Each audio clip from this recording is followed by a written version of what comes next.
소방공무원 수험생 여러분 안녕하십니까? 소방학개론 강의를 진행하는 이종호라고 합니다. 자, 이번 시간에도 빠른 회독 강의 한번 또 진행을 해보도록 하겠습니다. 자, 연소 조건이라고 나와 있죠. 그럼 여기 갔을 때 인화, 연소, 발화. 그러니까 이거를 우리가 온도 조건이라고 해서 에너지 조건이라고 제가 얘기를 했었죠.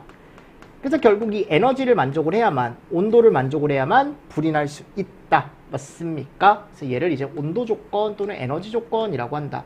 그럼 이 온도를 만족시켜주는, 에너지를 만족시켜주는 애가 아까 얘기했던 무슨 에너지? 활성화 에너지. 맞죠, 여러분들? 그래서 점화원에 불을 붙일 때 필요한 혼합기가 생성되는 최저 온도래요.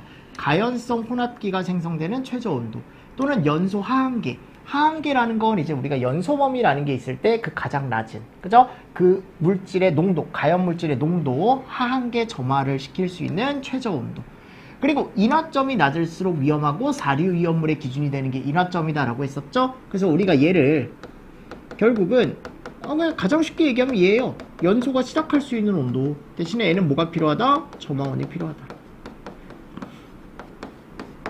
그래서 내가 직접적으로 불을 갖다 댔는데 그 불에 의해서 연소가 뿅 하고 시작되는 그 온도를 뭐라고 얘기한다? 우리는 인화점이라고 얘기하고, 자, 연소점은 뭐냐면 똑같이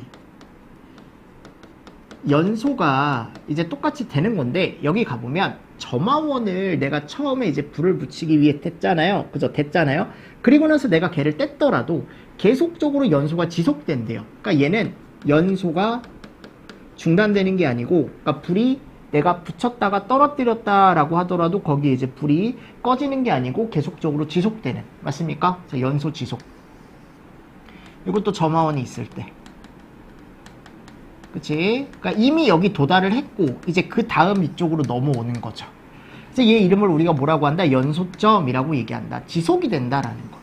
그래서 연소 상태가 계속될 수 있는 온도를 얘기하고 5초 이상 유지될 수 있는 온도를 얘기한다. 그래서 인화점에 이어 얘가 이제 5도에서 한 10도 정도 높게 나타난다라고 되어 있습니다. 그래서 제가 얘기했잖아요. 어떤 가연물이 있는데 내가 거기에 이제 불이 붙었어요. 그러니까 불이 붙었다라는 건 이미 여기에 만족을 했다. 왜냐면 연소가 시작이 됐으니까. 근데 이거를 내가 불을 띄자마자 얘가 꺼졌어요. 그럼 이 온도가 아직 충분히 오르지 않은 거거든요. 인화점엔 도달을 했지만 어디엔 도달을 못한 거다? 그렇지. 연소점엔 도달을 못한 거다 라고 얘기를 한다 그랬죠. 자, 그리고 나서 이제 발화점입니다. 발화점은 중요한 게 이 포인트. 점화원이 없는 조건에서 불이 나는 최저 온도래요. 그래서 우리가 자동 발화점 또는 자연 발화점이라고 얘기를 하기도 하고 영어로 AIT라고 얘기한답니다. 자, 발화점이 낮아지는 조건이 있대요. 그죠? 위험한 조건이죠. 분자 구조가 복잡할수록, 발열량이 클수록, 분자량이 클수록, 산소의 농도가 클수록, 활성화 에너지가 작을수록, 열 전도율이 작을수록, 탄소의 길이가 길수록, 탄화수소 계열의 분자량이 클수록. 그러니까 이거를 여러분들이 외우실 때 결국은 앞에서 얘기했던 이 가연물의 구비 조건하고 유사하게 외워주시면 돼요. 결국 이 발화점이 낮아진다는 건 그만큼 타기 쉬워진다는 거고, 맞습니까? 가연물이 되기 쉬운 거거든요. 이런 애들이. 됐나요? 요거 잘 보시라 그랬고, 요거 기출에 많이 나왔다 그랬죠. 온도와의 관계. 그래서 항상 인화점이 가장 낮다. 왜냐면 얘가 시작되는 지점이니까. 내가 점화원을 갖다 댔을 때 불이 시작할 수 있는. 그리고 나서 이제 지속이 되는 건 조금 더 높은 온도여야겠죠. 그리고 얘는 점화원이 없는 거기 때문에 조금 더 높은 온도를 필요로 한다라는 거. 그래서 인연발화라는 순으로 나타난다. 자, 그리고 나서요, 이제 연소 조건 중에 연소 범위라는 게 있어요. 자, 이건 에너지 조건이 아니죠. 이건 뭐에 대한 조건이에요? 가연물의 양 또는 산소량. 그래서 우리가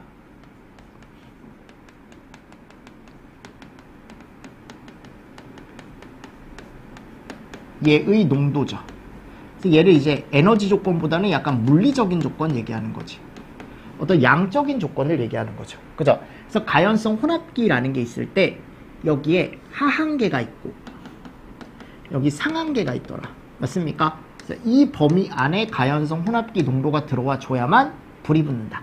맞죠, 여러분들? 그래서 여기 이제 온도가 있고 여기 뭐가 있어요? 농도나 압력이 있는데 일반적으로 이 농도 조건으로 보시면 되죠. 맞나요? 그래서 여기 상한계, 하한계. 뭐 예를 들어 메탄이다. 그죠? 이렇게 된다 그랬죠? 그래서 여기가 5, 여기가 15. 그러니까 메탄이 범위가, 농도 범위가 이 정도 안에 들어와 줘야만 불이 날 수 있다. 5에서 15다. 그래서 이게 가연성 가스마다 얘가 정해져 있다라고 제가 틀림없이 말씀을 드렸었죠. 그래서 여기가 벗어난다? 안 돼요. 벗어난다? 안 됩니다. 연소가 되지 않습니다. 또는 폭발도 마찬가지고요. 그죠? 연소나 폭발을 일으키지 않는다. 그리고 얘는 액체 쪽을 얘기하는 게 아니고 이 포화진기압 선도를 기준으로 했을 때 다 어디 상태? 기체 상태를 얘기한다. 됐나요?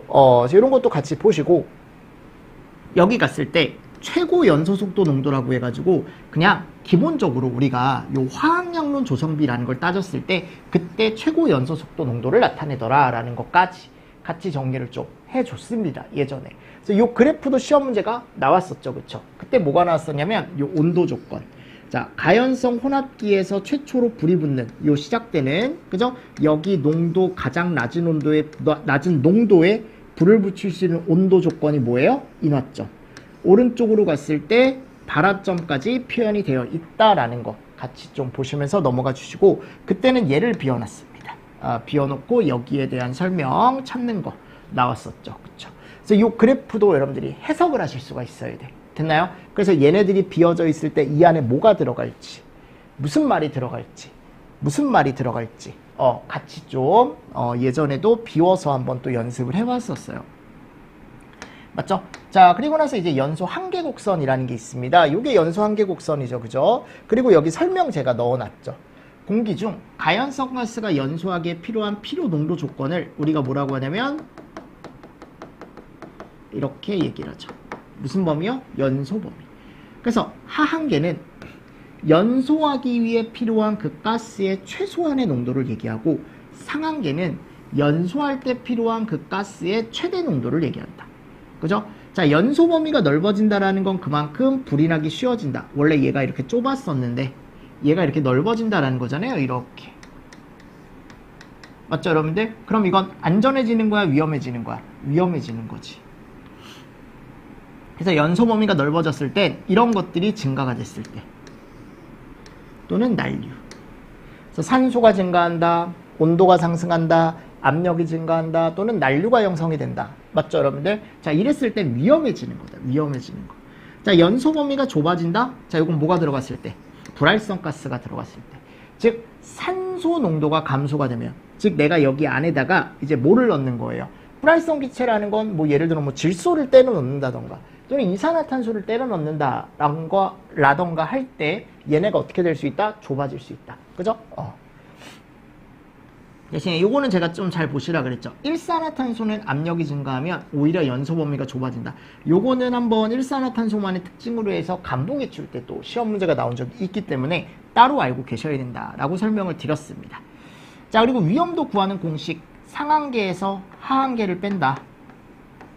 그죠? 그리고 얘를 뭐로 나눠줘요? 하한계로 나눠주는 거죠. 그럼 연소 범위를 뭘로 나눠줘요? 하한계로 나눠주게 되면 결국 우리는 그 가스의 위험도를 구할 수가 있다. 그리고 혼합물질에 대한 연소 한계, 그러니까 상한계나 하한계를 구하는 공식이 있다 그랬죠? 걔 이름이 르샤틀리에. 맞죠? 이런 것도 같이 좀 보시면서 넘어가 주시면 좋을 것 같고, 자, 다음에 가보면 이제 뭐가 나와요? 어떤 가연성 가스, 가연성 혼합기에 순수 물질 연소 범위. 자, 제가 대표적인 것만 넣어놨습니다. 그럼 대표적인 거에 가보면 이氧화탄소가 나오네요. 이왕 내가 뭐라 했어? 1이 이렇게 된 거 죽을 때까지 한번 해보자. 1, 2, 4, 4. 이왕 1이, 1, 2, 1이 이렇게 된 거 어떻게 해보자? 죽을 때까지 공부 한번 해보자. 1, 2, 4, 4. 이왕 화탄소에 대한 연소 범위. 그래서 이 위험도를 구할 땐 44 빼기 1.2, 1.2. 보십시오. 요즘 시험 문제는요, 얘를 줘요. 일반적으로 이걸 준다고, 여러분들. 요 연소 범위를 준다고요.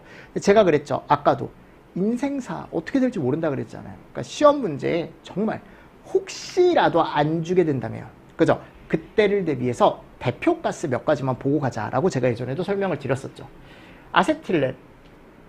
그래서 내가 돈 버는 이유가 아이 옷이 8하나밖에 안 남아가지고, 응? 우리 딸이 이제 등교를 하는데 옷이 8하나밖에 안 남았네. 여기 한쪽. 얼마나 마음 아파요, 아빠 입장에서. 그러니까 돈을 버는 거라고. 아이오파라나. 그죠? 그래서 여기서 이제 위험도도 똑같이 구해주시고. 산화에틸렌. 요거 38이죠. 38땡, 38광땡. 고스톱 쳐보신 분들 알 거예요, 여러분들. 자, 에테르. 요건 그냥 A48. A48. 수소. 수사치료. 부탄. 부탁해. 막 부탁하는 거죠. 내가 지금 급하다. 화장실 들어가야 된다. 18 빨리 싸. 약간 이런 식으로. 1884. 화장실에 그런 적 있잖아요. 내가 아침인데, 아침에 붐비잖아요, 여러분들. 배가 너무 아픈데. 들어갔는데, 사람들이 안 나와. 두드리는 거지, 이제. 나 급하다고. 그죠? 푸이구, 에사밀리, 이런 거. 그리고 메오시봉, 또는 매일 오십시오. 이렇게 외우셔도 돼요. 매일 오십시오. 매일 오십시오. 우리 식당에 매일 오십시오. 그래서 제가 예전에, 이런 거 있죠. 특히, 요거, 얘네 순서. 그래서 밑에 가보면, 요거 넣어놨어요. 위험도 순서와 연소 범위 순서. 그죠? 위험도 1등은 누구예요? 이氧화탄소. 위험도 2등은 아세틸렌. 위험도 3등은 산화에틸렌. 연소범위 1등 아세틸렌, 연소범위 2등 산화에틸렌, 연소범위 3등 수소. 그리고 얘는 이미 기출. 매 푸부 간의 위험도, 매 푸부 간의 연소범위. 근데 제가 뭐라 그랬어요, 여러분들? 위험도는 어차피 부탄이 탄소가 제일 많고 수소가 제일 많잖아요. 그러니까 제일 위험할 수밖에 없어요. 그 다음 탄소와 수소가 많은 게 프로판, 그 다음 에탄, 그 다음 메탄. 그리고 연소 범위는 어떻다? 역순이다. 역순. 그죠? 이런 식으로 정리를 조금 잘 해주셔라 라고 설명을 드렸죠. 됐습니다. 자, 그리고 나서 이제 최소 산소 농도. 자, 이거는 여기 보시면 결국은 화염 전파를 위해 그죠? 필요한 최소한의 산소 농도. 화염 전파가 되는데 필요한 임계 산소 농도. 이게 똑같은 말이에요, 여러분들. 임계, 한계 산소 농도. 완전 연소 반응식의 산소 몰수에 의해 요 산소 몰수가 경적이 된다. 맞습니까? 그래서 내가 만일 예를 들어 얘를 구하고 싶어요. 그럼 여기 산소 몰수는 여기서 가지고 오는 거야.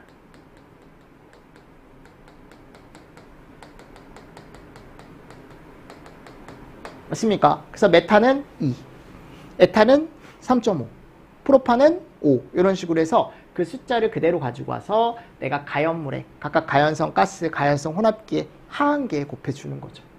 네, 그래서 이렇게 나오고 메탄이다라고 하면 매 55죠? 거기에 이제 2 곱하기 5 하면 10 됐나요? 자, 그리고 나서 이제 화학양론 조성비 CST라는 게 나와요. 요거 연연공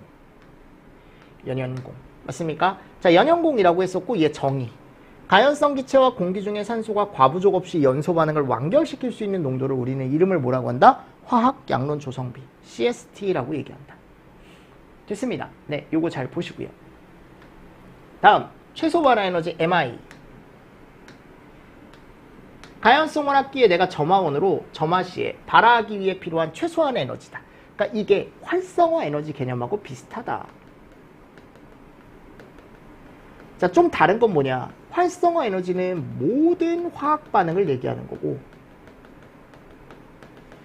그래서 내가 어떤 화학 반응을 일으킬 때 필요한 최소한 에너지를 활성화 에너지라고 얘기하는 거고, 얘는 가연성 혼합기, 가연성 혼합 기체만을 한정했을 때 거기에 불을 붙이기 위한 최소한의 에너지. 근데 어차피 얘나 비슷한 개념이야. 얘가 더 큰 개념이지, 어떻게 보면. 활성화 에너지 종류에 얘가 있는 거죠. 최소 발화 에너지.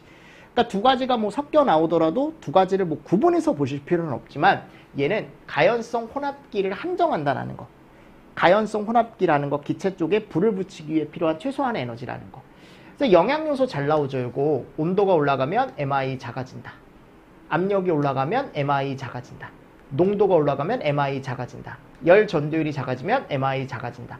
연소 속도가 빨라지면 MI 작아진다. 자, MI가 작아진다라는 건 결국 최소 발화 에너지가 작아진다. 즉 뭐가 붙기 쉽다? 불이 붙기 쉽다. 맞죠? 그래서 이런 조건이 있으면 불이 붙기 쉽다. 그리고 화학 양론 조성비일 때 MI는 어떻다? 최저다. 됐습니까? 그래서 CST라는 건 요 정의 잘 보시라 그랬죠. 가장 잘 타는 농도를 얘기한다 라고 했었고, 자, 그리고 나서 이제 오른쪽에 연소 속도란 뭐냐? 요거 정의 보시고요. 그죠? 그러니까 가연물 자체가 타는 속도예요, 그냥. 우리가 보통 얘기했을 때. 근데 여기 갔을 때 이런 영양요소, 요거 정리 잘 해두시라고요. 가연물의 종류, 연소 속도 영향 미치겠죠? 잘 타는 애냐, 또는 잘 타지 않는 애냐. 그죠? 그리고 촉매가 있냐, 없냐. 당연히 영향을 미칠 수밖에 없겠죠. 공기 중에 산소량, 산소량, 연소속도 영향 미칠 거고 가연물과 산화제의 혼합비. 그러니까 가연물과 산화제니까 얘는 남을 산화시키는 애의 혼합비. 그럼 이 혼합비를 우리가 뭐라 그래요? 당량비라고 얘기하기도 한다고요. 적절한 공기와 연료의 혼합비다라고 해가지고 우리가 당량비라는 걸 이렇게 표현을 하더라. 됐나요? 그러니까 이 연소 조건이라는 걸 여러분들이 정리를 잘 해주셔야 된다고요. 그래서 우리가 물리적인 조건이 있었고 에너지 조건이라는 게 있다. 얘는 산소량이나 가스량을 얘기하는 거죠. 그래서 우리가 아까 봤을 때 이런 거 보는 거야. 연소 범위 배운 거고 뭐 MOC 배웠고 맞습니까? 뭐 이런 것들 같이 이제 배웠었죠. 그리고 아까 CST 이런 것도 다 범위에 대한 거, 농도에 대한 거, 산소나 가스량 맞습니까? 자, 근데 에너지에 대한 것들은 이제 우리가 방금 배웠던 MI 이런 애들, 또 이제 아까 봤던 이제 온도 조건들, 이념 봐라. 그러니까 결국 이런 조건들이 적절하게 이제 있어야만, 두 가지가 병합이 돼야만 뭐가 발생한다? 연소라던가 또는 화재가 발생할 수 있다라고 제가 예전에 설명을 드렸었죠. 자, 그러면 이렇게 연소라는 게 일어났을 때 이게 연소가 딱 한 가지 연소만 있는 건 아니라고요. 그래서 우리가 연소의 분류에 갔을 때 연소 형태에 의한 분류가 있고 물질 상태에 의한 연소 분류가 있고 그리고 불꽃이 있느냐 없느냐에 대한 분류가 있고 맞죠 여러분들? 근데 여기 갔을 때 상태에 대한 분류는 이런 애가 있다. 기체는 확, 예, 폭, 액체는 증, 분, 분, 그죠? 고체는 표분, 증자 이런 애가 있다. 이거 말고 여러분들 이거 뒤에서 한 번 더 보고 지금 첫 번째 얘부터 보겠습니다. 형태에 따른 분류. 그러니까 연소가 어떻게 되냐, 이게 모양, 형태가 어떻게 되어 있느냐에 따라 우리가 정상연소냐 또는 비정상연소냐 분류할 수 있다 그랬죠. 그래서 정상연소는 타는 속도와 연료가 나오는 속도가 어떻게 돼 있대요? 균형을 이뤘대. 서로 균형을 이뤘대요. 그래서 염공이라는 부분이 있으면 여기가 불꽃이 이렇게 이쁘게 맺혀 있다 그랬죠. 그래서 여기 타는 속도, 연소 속도, 염공이라는 부분에서 타는 연소 속도와 연료가 분출되는 요 분출 속도가 서로 간에 뭐를 이뤘을 때, 그렇지, 쌍방 균형을 이뤘을 때 정상연소라고 얘기를 한다. 근데 이 두 개 중에 하나라도 빨라진다. 즉 연소 속도가 빨라지거나 또는 분출 속도가 빨라지게 되면 그때는 정상이 아닌 뭘로 간다? 비정상으로 간다라는 거. 비정상으로. 그럼 연소 속도와 연료 분출 속도가 불균형 시에 발생한다라고 되어 있죠. 그래서 불완전 연소의 원인이라고 나와 있는데 이거 불완전 연소 우리가 앞에서 봤던 거고 요거는 산소가 좀 모자랄 때 그죠? 발생할 수 있는 거라 그랬고 그 외에 요 속도를 가지고 표현하는 비정상 연소가 있는데 자 역화라는 게 있습니다. 자 얘는 역화는 염공이라는 게 있으면 불꽃이 안쪽으로 타들어가는 거다. 즉 분출이 되기 전에 미리 탄 거죠. 안쪽에서. 그래서 분출 속도보다 연소 속도가 빠르다라고 되어 있습니다. 그래서 원인은 염공이 넓어졌을 때 1차 공기량이 적은 경우 그죠? 버너 과열이 됐을 때 이런 것들이 있더라. 요거 원인까지 다 정리하셔야 돼. 됐나요? 자 그리고 나서 이제 선화 반대죠. 이번엔 분출 속도가 더 빠르니까 얘는 불꽃이 위쪽으로 맺히는 거예요. 여기 살짝 떠서. 맞습니까? 그래서 영어로 뭐라고 돼 있어요? 리프팅. 위쪽으로 뜬다. 리프트. 위쪽으로 뜬다. 그래서 연료 분출 속도보다 연소 속도가 더 빠를 때. 원인, 염공 축소. 분출 속도가 증가한다. 1차 공기량이 많다. 가스 압력이 높다. 이런 식으로 나와 있죠. 그렇죠? 그래서 이런 개념도 같이 보시면서 넘어가 주시면 됩니다. 자, 블로우오프는 뭐예요? 분출 속도가 너무 빠를 때. 분출 속도가 너무 빠를 때 뭐보다? 연소 속도보다. 그럼 불꽃이 어떻게 돼버린다? 꺼져버린다 그랬죠. 꺼져버린다. 그래서 혼합가스의 방출 속도가 커져 정착하지 않고 떨어진다라고 되어 있고 옐로우 팁은 뭡니까? 적황색. 불꽃끝이 적황색이 된다. 또는 공기량이 조금 적을 때에 우리가 발생한다라고 했습니다. 이 네 가지는 특히 이 네 가지 어차피 불완전 연소는 앞에서 봤고 이 네 가지는 꼭 여기서 정리를 해두셔야 됩니다. 연소 형태에 이런 애들이 있더라라는 거죠. 맞습니까? 네. 자, 그리고 물질 상태에 따른 분류입니다. 자, 요거는 구분 정도 하실 수 있으면 돼. 처음에는. 그래서 액체 연료가 타는 연소 형태가 증발, 분해, 분무. 증발 연소는 우리가 액체 가연물인데 뭐가 센 애들? 얘네들이 센 애들. 분해 연소는 휘발이 잘 안 되는 애들. 맞습니까? 이런 애들로 이제 분류를 하더라. 그래서 휘발유나 아세톤, 알코올류 이런 경질류들, 그죠? 얘네들은 자체 증발이 되는 거고, 얘는 자체 증발이죠, 그죠? 증발이 잘 되는 애들이니까, 휘발이 잘 되는 애들이니까 기체로 쉽게 변하는 거고, 얘네는 열분해에 의한 증발이다. 열분해가 꼭 있어야 증발이 되는 거다. 얘는 열분해 과정이 없어도 자체적으로 계속 증발이 되고 있다. 훨씬 더 위험한 거죠. 그래서 무거운 중유나 아스팔트 이런 애들 맞습니까? 자, 분무연소는 액체 연료를 내가 어떻게 분무기 형태로 척척척척척 분무 형태로 얇게 뿌리면, 그죠? 인화점 이하에서도 연소가 가능하게 된다. 이런 식으로 제가 얘기를 했었죠. 자, 그리고 기체 연소, 확예폭, 확산, 예온합, 폭발 맞나요? 그럼 확산 연소는 가스와 공기가 미리 혼합되지 않고 내가 주변을 확산해 나가면서, 그죠? 주변 공기와 만나면서 얘가 확산을 하면서 어떻게 보면 연소를 하는 형태다. 확산 연소. 예온합은 미리 섞는다. 미리 썩는다. 됐죠? 그래서 두 가지 비교해서 알고 계셔야 되고, 당연히 위험한 건 얘가 훨씬 위험합니다. 그래서 역화의 위험도 존재한다. 폭발을 수반한다라고 되어 있고요. 그리고 난류일 때는, 그죠? 확산 연소일 때 화염 높이가 어떻게 된다? 일정하다. 요거 난류 확산 연소 형태일 때, 그죠? 화염 높이는 어떻다? 일정하다. 요것도 이제 시험 문제 한번 출제가 됐었죠. 같이 좀 보시고요. 자, 그리고 고체입니다. 고체. 자, 고체 같은 경우는 네 가지가 있다 그랬죠. 표분 증자. 맞습니까? 그래서 표면 연소와 분해 연소. 분해 연소는 뭐야, 여러분들? 표면에서 산소와 반응하고 휘발 성분이 없다. 이게 중요한 거죠. 그죠? 열분해에 의한 가스가 나오지 않는다 그랬죠. 그래서 얘는 눈으로 뭐가 안 보인다? 얘가 안 보인다. 그래서 대표적인 게 수목금고. 근데 분해 연소는 고체 가연물 중에 열분해가 돼서 열분해 가스가 나오는 대부분의 것들.